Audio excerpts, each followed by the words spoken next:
So I was born and raised for a large part of my life in Calcutta, and I went to a school where I can say proudly that a lot of emphasis was given equally on literature and language as well as science subjects. And I had a liking for mathematics and generally speaking science subjects from childhood. My mother had also been very supportive and encouraging of both her children, taking up science. So it was also a general belief that you either become a doctor or an engineer, and that's sort of led me to get into engineering post my 12th. um, I'm happy to share that in the class 12th, the board exam, like I said, because the school was very focused on language developments, I, along with scoring good marks in science subjects, I had also scored the highest marks in English in the whole state of West Bengal. So that was quite fascinating. I scored the 100% marks in mathematics in my 10th. So with this sort of background, I went into engineering, and the first couple of years was really, very common in students that you're really confused, you don't know what you want to do in life. But the third year onwards, I really got interested in the subjects on civil engineering and decided to pursue higher studies. So immediately after my bachelor's, I came to IIT Bombay for my master's. I was the gold medalist, the highest rank holder in my university for my bachelor's degree. When I came to IIT Bombay, again, there were a lot of subjects, and mathematical aptitude played a very important part in many of them. I really loved doing those subjects. I was also the top scorer in IIT Bombay across all divisions of civil engineering. Then I decided, I got a job, I got placed in Ernst & Young. I worked there for 3 months, and then I realized that research is something that I would really like to take up. So I went to IISc Bangalore for my PhD. In my PhD, we did a lot of work on statistical modeling, conceptual physics-based modeling, but mostly computational. So I don't have a wet lab. All of my work is done on a computer. So we did a lot of work. Climate change was also coming out to be a really burning topic, and a topic which requires global scientific attention. So that's when I decided to work on my PhD thesis on climate change detection and attribution, which essentially tries to answer the question that when you have changes in hydroclimatic extremes, such as floods or droughts or changes in stream flow or heat waves like the one that we are having right now, a very common scientific challenge is to ask, is this event caused by climate change? So that's the kind of research question that we took up during my PhD, and I'm also following along those lines post PhD. Immediately after my PhD, during my PhD, I got a couple of good fellowships. The one was the Endeavour Research Award for Australia, with which I went to UNSW Sydney. I spent nearly a semester there. Then I had also received the Fulbright Nehru Research Fellowship. Unfortunately, I could not make the travel. I was selected for a very good grant. It's called the Berkner Travel Grant by the American Geophysical Union. So that funded completely my travel to the American Geophysical Union fall meeting, which is like the Mecca of all earth science people. It happens every year in San Francisco. So I went there. I had a very good opportunity to interact with global leaders in this field. And that sort of reaffirmed the belief in me that I would like to have a career in academia and science and engineering, I might say. So I was placed immediately after my PhD as a faculty member in IIT Bombay. And along with civil engineering, which is my primary affiliation, I'm also an associate faculty of the interdisciplinary program in climate studies, which is essentially the first PhD program in India targeted towards climate change. So, and I've been enjoying a lot of collaborative work here, along with research guidance and teaching. I get to collaborate with really good people across different disciplines. And as you might be aware, that climate change is a problem which is complicated, and a lot of confounding factors play a role. And traditional approaches based on one division or on one branch of science and engineering alone is not enough to solve these problems. So it requires a lot of interdisciplinary effort, and I think our group is trying to do some of that. I would like to also share with you that just last week, before I was hospitalized, the day I was hospitalized, I also had attended my promotion interviews. So I just got the letter last week that I've been promoted to associate professor at IIT Bombay. Yeah, so my primary stream within civil engineering of research is water resources engineering. And that I keep on telling this to everyone that it happened by chance, because primarily it was driven by my GATE score, the GATE exam that you have to write at the graduate level. So my GATE score was such that, I was getting water resources engineering at IIT Bombay. And for me, at that point of time, the thought that came to my mind was, go for a good institute and not the branch that you have a prior belief to be great. And it indeed turned out to be true, because I'm very proud of that accident which had happened, which led me to choosing water resources. It led me to this field where we can study how our rainfall and our river flows are going to be affected by climate change, which is a very important question, because water is one of the most important resources. Our economy is agriculture driven, so the availability of water, of monsoon, the day IMD predicts it's going to be a normal monsoon years, our stock prices go up, the NSE goes up. So ours is an agriculture dependent economy, and water plays a very important role in that. And gradually, as I started working in this field, I also realized that it has also got to do a lot with disaster resilience building. So how you deal with extreme events, how you can predict them, how you can model them, how you understand what causes changes in them. So all of this put together, though I actually entered the field merely by accident, I would say I'm very proud that that accident had happened. So, in bachelor's, we had this prejudice that structural engineering is the only branch of civil engineering which you should go for. And I at that point of time, I also agreed with it. All my electives were related to structural engineering, and structural engineering was also entirely mathematical, involved a lot of physics. So it was very, attractive in the traditional, sense. I don't know if you know, but there's this general, complacency among physicists that their community is the greatest, service to science. So like that, there are prejudices existing everywhere. And I also was not an exception. So I thought, oh God, I did not get structural engineering. What am I going to do? And I remember there was one professor who also told me, you didn't get structural engineering, you should try next year. Then I realized, and also my mother played a very important role, though she never had a career, but she was educated. She did her bachelor's and BEd, bachelor's in education and bachelor of science. And she kept on telling us that, you have to do good wherever you are and whatever you are doing. So if you just follow that one single, motto, I think you will enjoy starting doing what you are doing. And once you start enjoy doing what you are doing, you are definitely going to excel in what you are doing.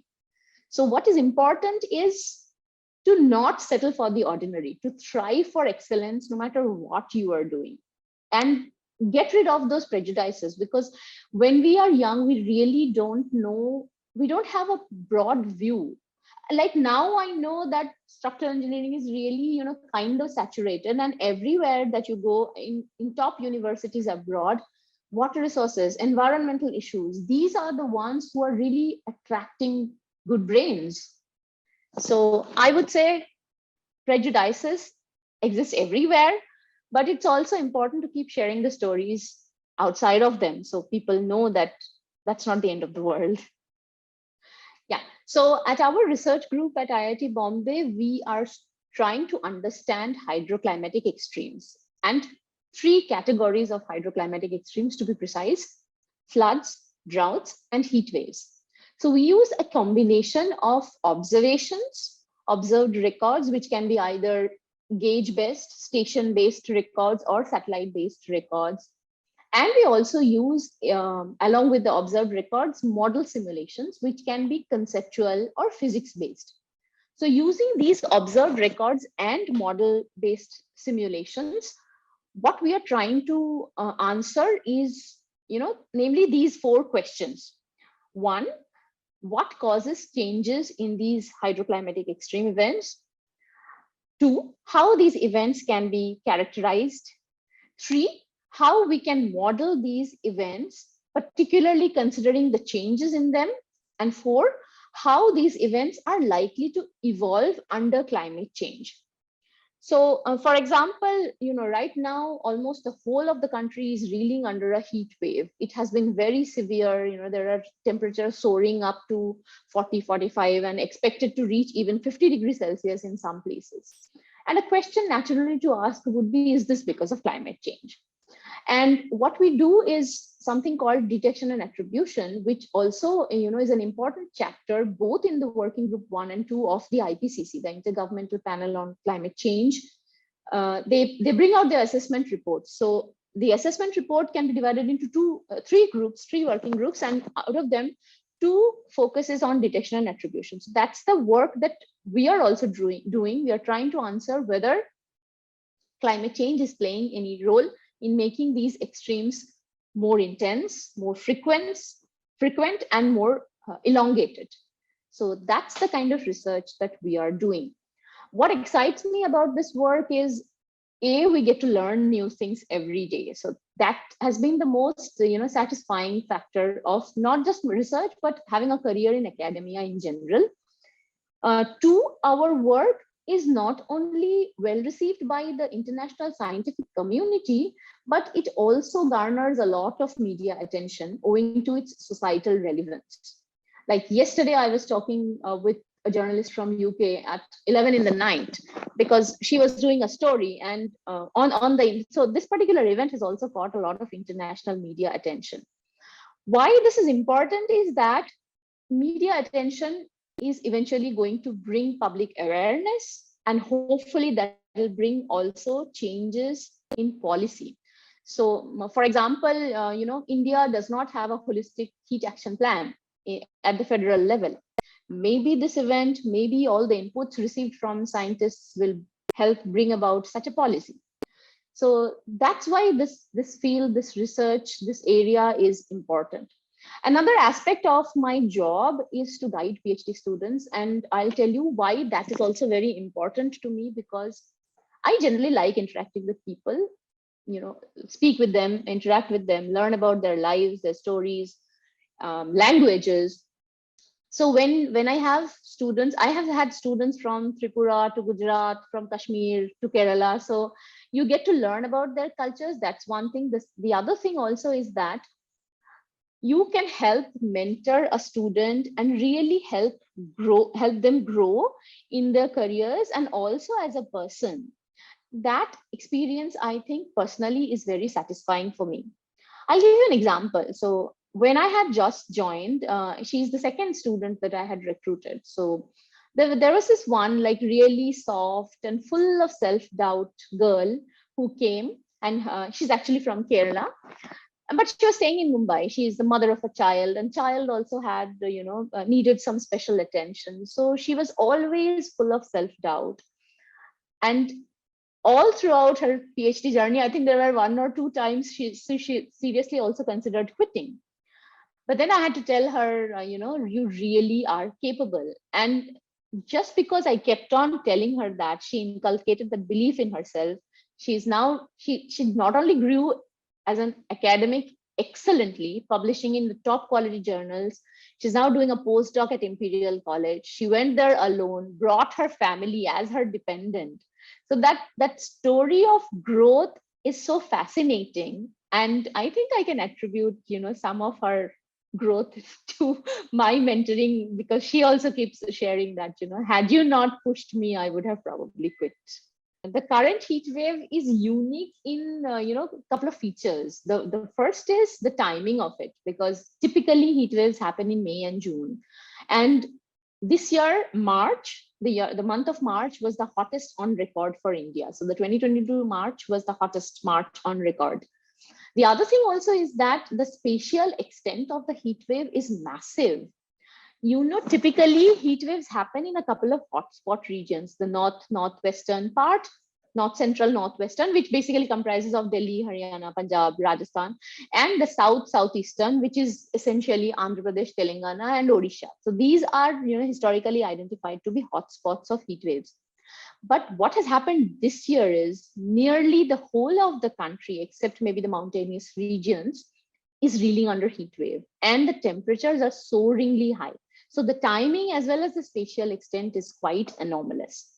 The other thing that has happened is that we typically get western disturbances during this time of the year, which also bring rains and pre-monsoon showers. So those are conspicuously absent. Along with that, what is happening is that right now, like March, February and March is also the harvesting period for wheat, which is the second most important staple food for us. And wheat is a crop which is very sensitive to temperature changes. In fact, we had done a work, Mariam led the work, where we show using a simple probabilistic model that all the heat stress indicator for the senescence of wheat, which is aging of wheat. So it's reported that if you reach a temperature of 34 degrees Celsius during these months, senescence of wheat happens. Wheat basically ages, and that leads to crop loss. So we also show that in future under climate change, the yield is very likely to fall below the historical average. And that is what we're also seeing because of the heat wave. The temperatures have soared high, and farmers are reporting crop loss, particularly in the wheat growing states such as Punjab, Haryana, and Uttar Pradesh. So it's very typical of the general public and also of scientists to ask whether this is because of climate change. Temperature is a variable for which we can conclude with great degree of certainty that almost always these high temperatures are caused by climate change. The rising temperature trends can be attributable to climate change almost unequivocally, unlike, let's say, other variables like rainfall, where it is much more difficult because rainfall is variable across space and time, and more so for river flows. But temperature is one variable where scientists have a lot of confidence in concluding whether or not the changes are caused by anthropogenic greenhouse gas emissions and aerosol emissions. So yes, the background climate has already contributed to, so let's say if you have a distribution which is like this, because of climate change, the distribution has shifted rightwards, because the mean has shifted, the variance has shifted, and so on. So once the distribution shifts, the chances of the extremes happening more and more is also higher. So climate change definitely plays a background role. Along with that, there are other conjectures. I'm sure research papers are going to come out in due course, which look at conditions in the Pacific Ocean, conditions in the Atlantic Ocean. So for example, right now there's a La Nina phase happening in the Pacific Ocean, which is the counter phase of the El Nino. So La Nina extended is conjectured to be associated with the heat wave. Then there are phenomena in the atmospheric ocean. But what ends up happening is that you have a very big region of high pressure, which consists of very stable air. Air doesn't move, so it's sitting at one place. There's a lot of subsidence. Therefore, the heat is not getting transferred. And along with that, the soils are dry because of no pre-monsoon showers. So there's a feedback from the land to the atmosphere. This essentially has contributed to the very extreme nature of this heat wave. So yes, climate change does play a role. For temperature, there is almost certain evidence that temperature changes are caused by climate change. I'm sure we will take up an attribution analysis for this particular event and try and see what really was anomalous and how much more likely this event has become because of anthropogenic climate change. I am hopeful for the future because we see a lot of awareness, particularly in kids, kids who are taking up activism, climate activism, then there are climate change is also appearing in popular fiction, media. I am hopeful. However, we have a long battle to fight. So scientists can and have to contribute, of course, but and also I think for India, to be fair, ours is a developing economy, and which is also rapidly urbanizing, and because we have such a large population who's also poor, it would be unfair to deny them the opportunity of growth. What is important is for us to balance the two goals of development and sustainability, which is really challenging. And And I'm pretty hopeful that traditionally our wisdom, our knowledge, all of that will be harnessed to tackle this problem. There's a lot of interdisciplinary research happening in new areas. Children are becoming more aware. I'm really hopeful, but I would also like to stress that a lot of action is required. Yeah, I think that's a very important point you made, because typically, especially currently, under the peer pressure that you have to publish in so many journals, you have to do this, that.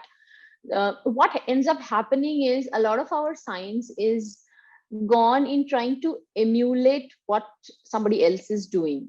And that approach might not work, particularly when it comes to problem driven solutions for India.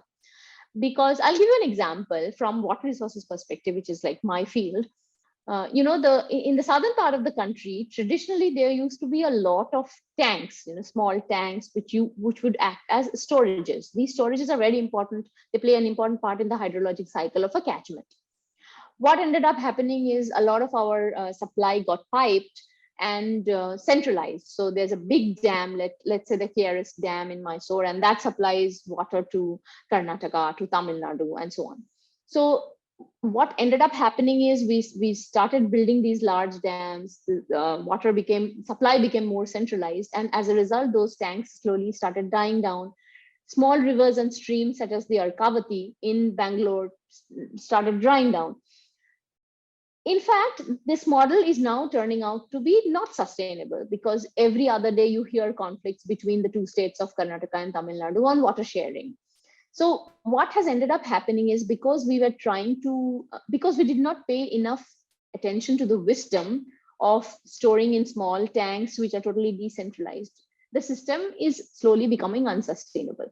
So you are very right that indigenous technologies, indigenous knowledge and wisdom should be harnessed to deal with particular problems, particularly when it comes to climate change in the Indian context, which is we have a dense population. Our agricultural fields are not like the Western. So a lot of, when irrigation is being simulated in climate models, they typically assume, sprinkler irrigation at a particular value of soil moisture, which is what is done in the Western countries, because they have huge, acres and acres of fields having one particular type of crop, let's say corn. So, but ours is smallholder farms. So you have like probably 2 acres of something followed by something else. So ragi of 2 acres followed by sugarcane of 3 acres. So that model is not going to work here. I think we are also diverting our scientific efforts along that. But inherently, our situation is it comprises of challenge. So it is not going to work if we simply pick up solutions which already exist somewhere. A lot of indigenous wisdom indeed does need to be harnessed for this. Yeah. So personally, my mother has been my greatest inspiration. I remember, having written in it. So there's a book which featured, some students who scored really well in the 12th grade. We had to write about who had played a major influence in your life, and I just closed my eyes and I wrote a lot about my mother, because I don't want to use the word sacrifice because it's too strong, but she made a lot of compromises and adjustments, it probably is the right word, to make sure that children got education and the both children were treated equally, which was unthinkable for her, for her kind of situation. I remember my grandmother, trying to do a little bit of favoritism towards my brother more than me, and my mother made sure that that never happens. So I was never belittled for being a woman. So that was quite fascinating. She always encouraged us to take up something that we liked. We were never told that you'll have to do this job or you'll have to start earning for the family, despite the fact that probably we should have done that. But we were always given that freedom of education and choice of career, which is actually a privilege, actually. So that was personally, she's a very big influence in my life. The other most important influences have been my teachers. I've really had good teachers both at school and at college. My college professors, some of whom I'm really also in touch with, and they keep on telling that you will always be our student, my student. So I tell them, yes, I will, because I've learned so much from them. They have guided me at points when I was confused whether to choose a career in academia, whether I should pick a job. Now I have quit my job. What am I going to do? So in all these situations, you need some mentors to tell you, hang on, you'll get there. And they did that for me. In my professional career, I'm going to take three names. The first is my PhD advisor, Professor Mujumdar from IISc. He has been exceptional and phenomenal in mentoring me. His research philosophies have been quite outstanding, particularly considering the fact that he's mostly worked in India. I'm also India born and bred. I've not really worked for a large part of my career in any abroad country, but he always taught us to pitch for the topmost quality. So he never was settling for the ordinary. That helped push ourselves, thrive for excellence. The other thing he taught us also was that if you have made a mistake, you should stick your neck out and admit it. So that gave a lot of confidence. He generates a lot of confidence in you. And he also, his academic values are something that I think I have inherited a lot from him. He emphasizes a lot on rigor. You should not adopt shortcuts. You should not look at your work 5 years down the line and regret that probably I should not have done this because of peer pressure or whatever reason. So he's been a big influence. The other two names that I'm going to take are my colleagues right now. Professor Chandra Venkatraman, who's a senior colleague, 20 years senior to me, but she's such a close friend and she's been phenomenal in mentoring me. She's always there to share her journey and also listen to my ranting be it about the system, be it about any unfair experiences. And she's always there to unconditionally support growth of younger colleagues, especially me. So I've benefited a lot from her company, her journey. She's doing excellent quality of work, in India, considering the constraints, financial as well as systemic. She's done exceptional work, and I really look forward to her. And she's one of my role models. The last name that I'm going to take, in fact, is my colleague, Professor Shubhimal Ghosh. So when I was graduating out of my master's degree here from IIT Bombay, he had just joined as a very young faculty. And he's also from the same undergrad college. He's also from Jadavpur University. So when he had joined, here I saw is this very bright young academic.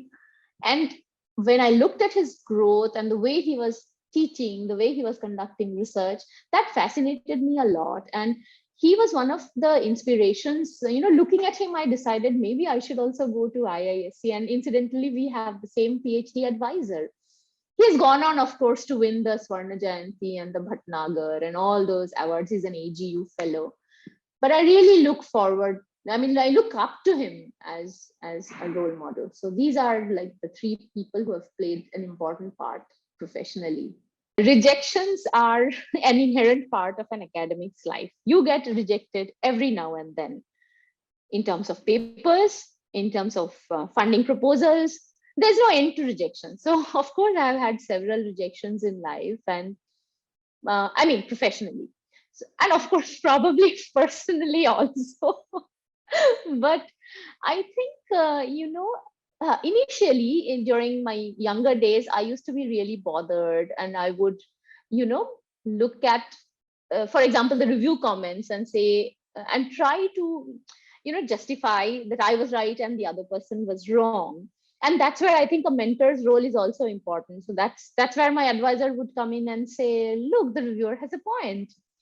So, we are sometimes young and of course lack vision, for which we don't realize that, that rejection is actually helping you to grow. So what ended up happening is slowly with time, and I see that same, reaction in my students also, but, you have to take it slow with them. You have to tell them, how the reviewer has a point, and even if you got rejection on a paper, on a proposal, you will end up receiving comments from your scientific peers, and they're giving it to you for free, which is a service. So treat it as somebody having served your paper. Take the inputs, implement the changes, and submit it elsewhere. Somewhere or the other, it will definitely go. So yeah, that's the way I look at rejection. You will get some comments, you will get an experience which will come of value to you at a later point in time. Yeah, so that is something where I wish I was doing more. I'm not, I mean, I'm not, I'm really satisfied with the way I'm living, and I really don't call it a sustainable lifestyle. But I'll tell you some of the things that we are trying to do. Firstly, I stay on campus, and I'm lucky in that sense because the campus has a lot of initiatives, sustainability initiatives, be it in terms of, recycling water, gray water particularly, or waste segregation, a lot of reuse of waste. We have a goshala, which is a cow shed on campus, so a lot of food waste goes there, which eventually is not a waste.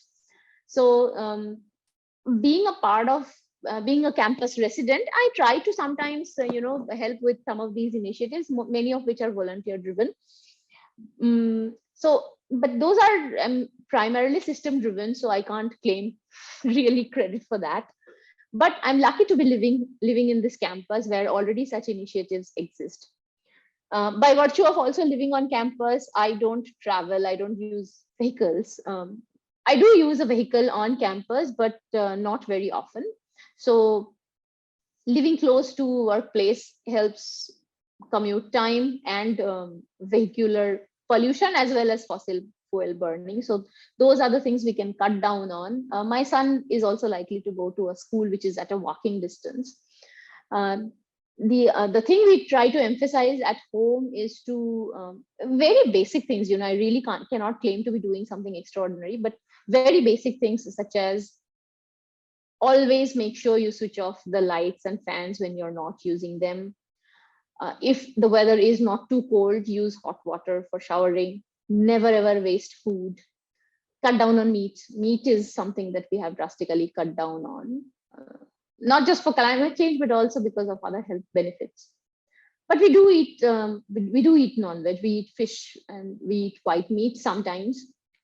So yeah, these are some basic things that we are trying to do, and also generally speaking, educate children, which I do in whatever capacity. I have a nephew. I try to tell him, can you draw this cartoon? The earth is warming, and what do you think is going to change? Or I also try to do this with the children in my class. I call them children because they're BTech guys. So I would probably go in my very first class and tell them, when you open the tap in your hostels, please find out where from that water is coming and how much of resources has gone on in creating that water for you to be available, for that water to be available to you to brush your teeth. So these are small little awareness that I'm trying to do, but yeah, I wish I could do more. I mean, I don't have extraordinary things to share on that. Yeah, so I'll tell you an advice that I received. I mean, it was not an advice. So there was a talk which was happening at IIT Bombay when I had just joined. It was a faculty-driven initiative where several senior female colleagues came together and they just gave a lecture, describing their own journeys as a researcher and as an academic. So one of my senior colleagues, I can probably name her also, Professor Arpita Mondal from Materials Engineering, who's also one of the first, in fact, the first dean, one of the two first female deans of IIT Bombay, Professor Arpita Mondal.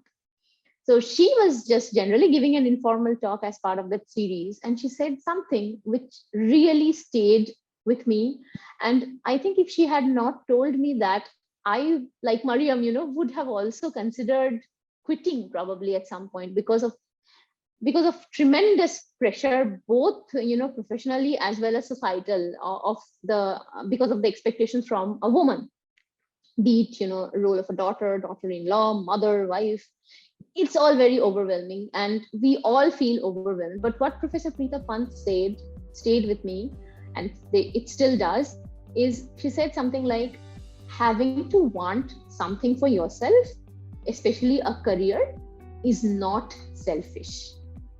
That was a very important message, because of our expectations, we try to, we try probably, it's very natural for us to feel that, oh, I'm trying to do this, is that because, and I'm probably letting somebody else down by doing this, does that make me an inherently selfish or a bad person? That's the doubt which women should never have. That's the one thing I would like to tell all young girls. Having to want something for yourself, having to want a career for yourself is not selfish.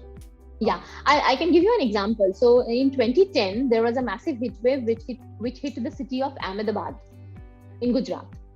Following which, the city had its own heat action plan, and that has turned out to be quite successful. For example, when the 2015 heat wave happened, potentially it could have been very dangerous for Ahmedabad again, but because they had a heat action plan in place, they managed the heat wave really well.